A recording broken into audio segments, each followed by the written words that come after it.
Donc, des exercices sur le calcul de pH de différentes solutions. Donc le pH, on va le calculer au dixième d'unité. Et tous les autres calculs, on gardera seulement 2 chiffres significatifs. On va faire attention de bien détailler les formules, les symboles, les unités, les calculs, et écrire l'équation ionique lorsqu'on mélange. Alors, qu'est-ce qu'on a comme première solution? Une solution d'hydroxyde. Donc ça, on va devoir travailler avec la formule des bases fortes, parce que dès que vous avez des OH- dans une molécule, c'est une base la plus forte dans l'eau.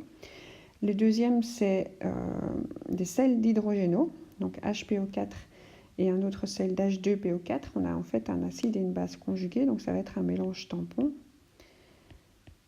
Et voilà, alors le suivant, c'est un mélange de la solution de base forte avec le mélange tampon. Donc c'est vraiment un mélange tampon qui est embêté, qui va devoir tamponner, qui va devoir absorber, dérangé par une base forte.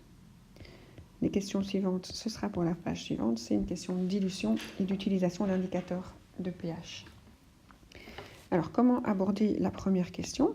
Donc, on se rend compte que l'hydroxyde de barium en solution, il va donner du Ba++, comme si c'était un sel, et du OH-, il en donne 2. Donc, coupez ça comme un sel, les métaux sont toujours positifs et les groupements négatifs. Et donc, celui-ci n'est ni acide ni base.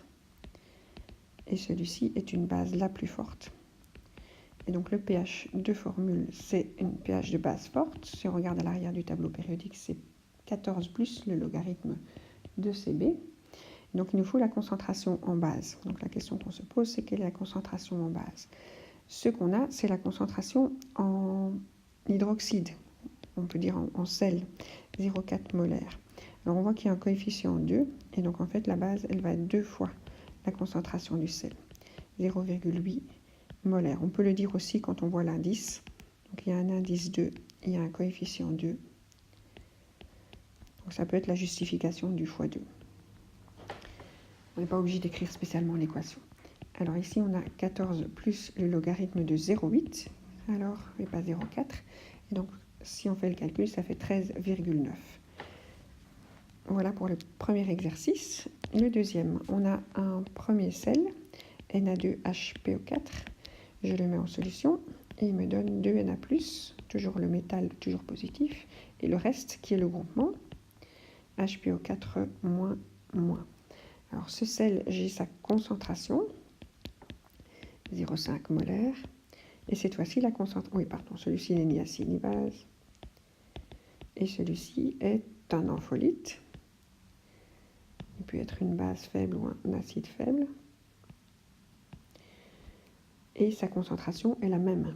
Concentration de l'ampholyte est égale aux concentrations du sel. Pourquoi? Parce qu'il n'y a pas de coefficient et il n'y a pas d'indice. Donc le coefficient et l'indice sont de 1, donc c'est le même. Donc quand on a un indice, on doit faire x2. Et quand on a un même coefficient, on garde le même. Donc la concentration du sel est aussi de 0,5 molaire. Ça, c'était pour le premier sel. Le deuxième sel, c'est NaH2PO4. Donc c'est celui qui va donner le conjugué. Je crois que celui-ci est l'acide. Là, on a une masse de 16 grammes. Alors si on met ça dans l'eau, ça va aussi donner du Na+, plus du H2PO4. Le reste, lui, n'a qu'un seul moins. Et c'est aussi un ampholyte. Base faible, acide faible. Alors, on peut calculer sa concentration aussi. On va utiliser la masse molaire entre le masse et le mole. Et la masse molaire de NaH2PO4 fait 23 pour le sodium, 2 fois 1 plus 31 plus 4 fois 16, 120 grammes par mole. Pour obtenir le nombre de moles, on prend la masse, on la divise par la masse molaire. Ça nous fait du 0,13 mol. Si on veut la concentration, parce que pour le mélange tampon, on a besoin de la concentration, on va utiliser le volume de solution. Alors, dans quelle solution a-t-il été dissous? Les 16 grammes ont été dissous dans 300 ml et on considère que le volume de la solution ne varie pas. Donc, c'est 0,3 litres, 300 ml.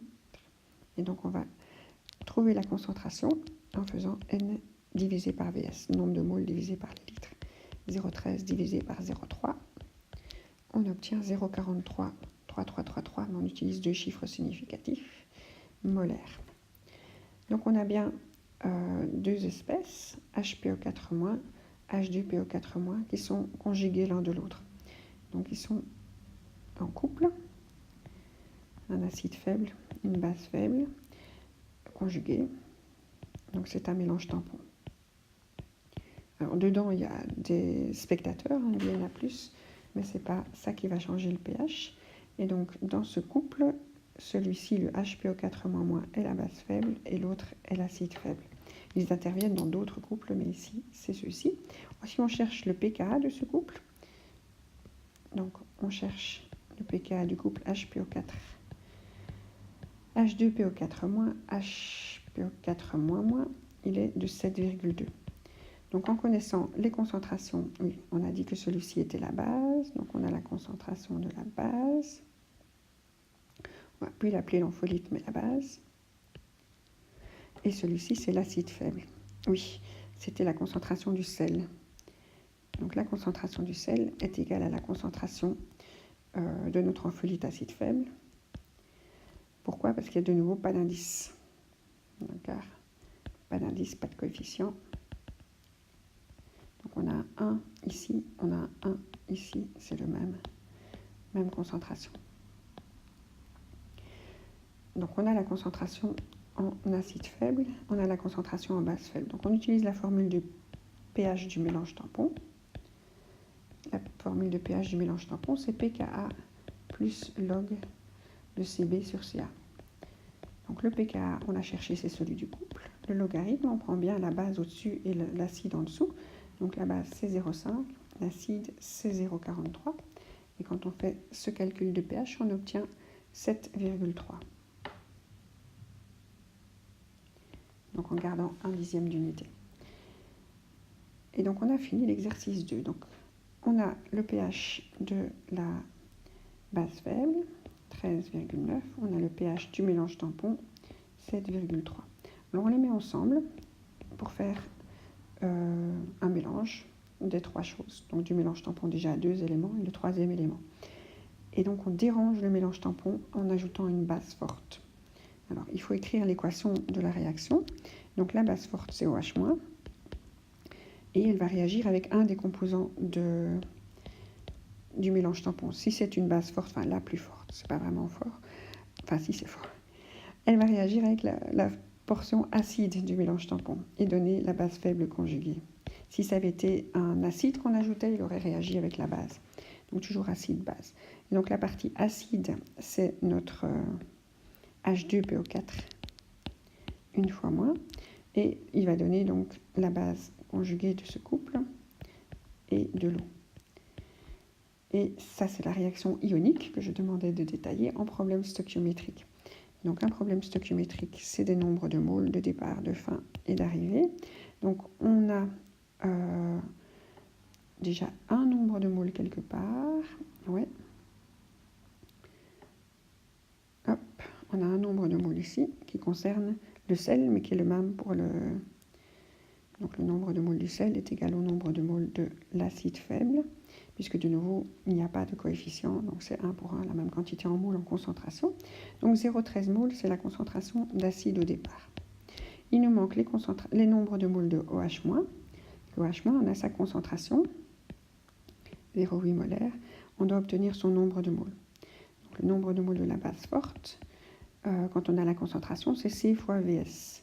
La concentration, c'est 0,8. Le volume dans lequel se trouve la base est de 50 ml, donc 0,05 litres. Donc la concentration de la base forte, elle est de 0,04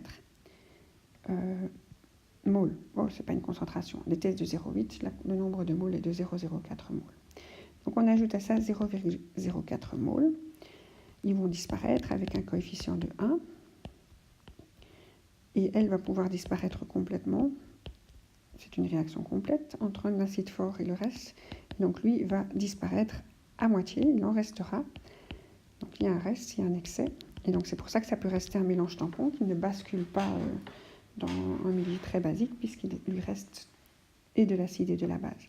Alors on va aussi préciser combien de bases on avait au départ, parce que dans le mélange tampon, il y avait déjà de la base. Alors comment obtenir ça?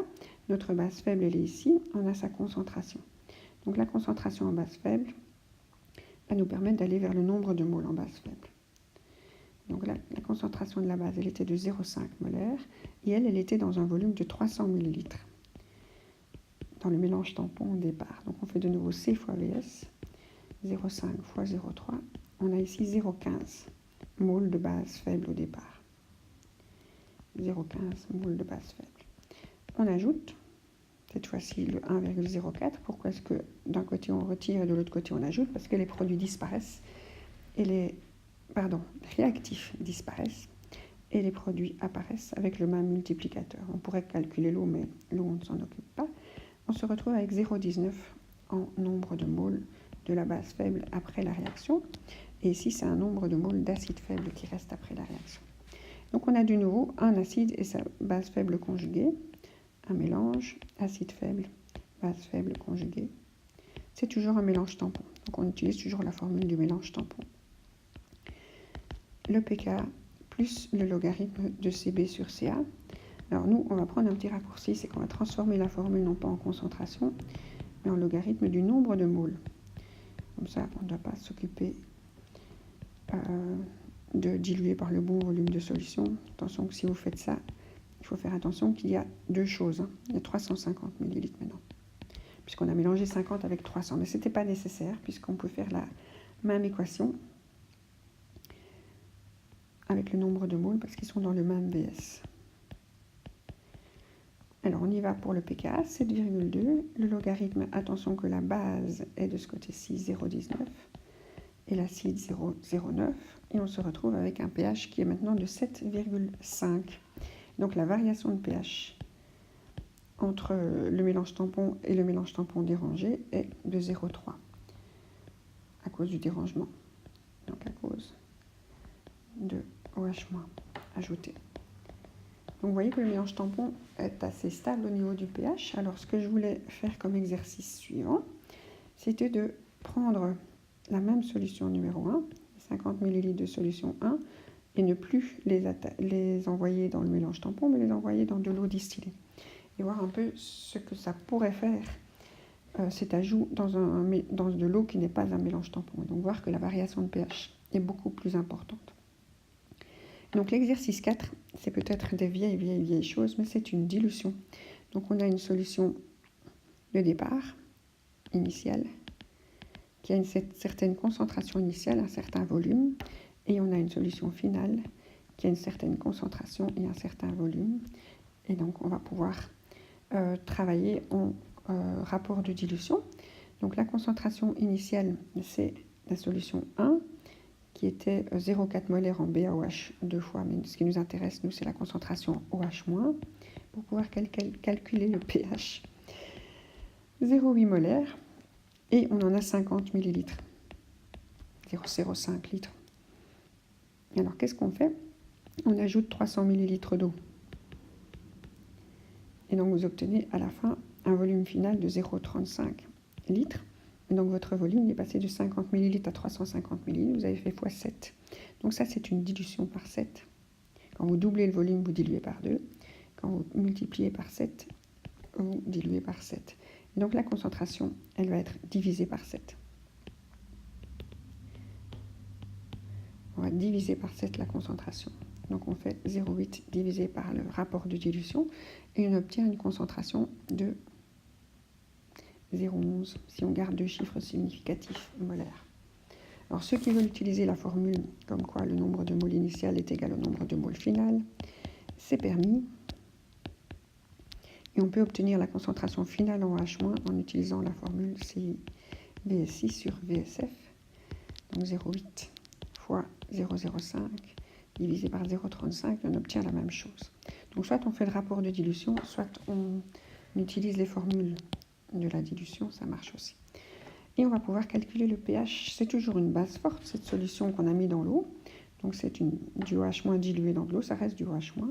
Donc 14 plus logarithme de la concentration en base, qui est maintenant non plus de 0,8, mais de 0,11. Alors qu'est-ce que ça fait comme variation de pH? Ça nous donne un pH de 13,0.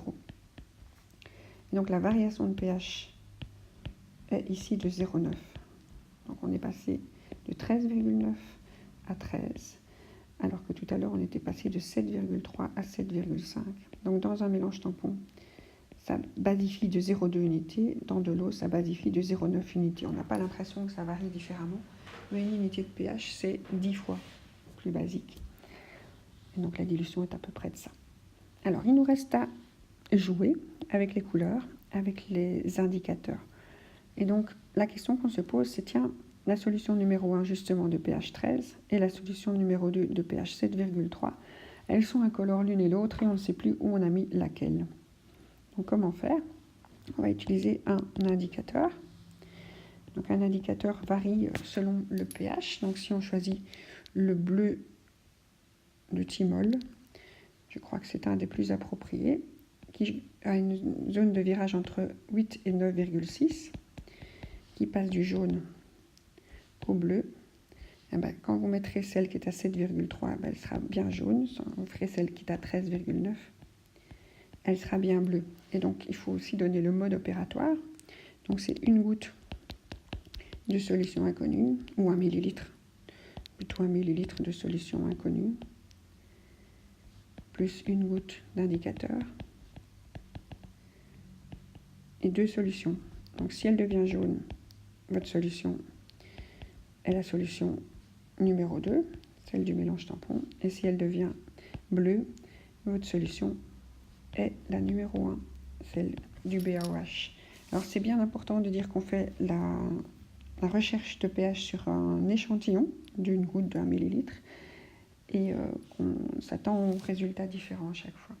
Et donc après on peut mettre l'étiquette, mais on ne commence pas à faire transformer la couleur des 50 millilitres complets ou des 300 millilitres complets.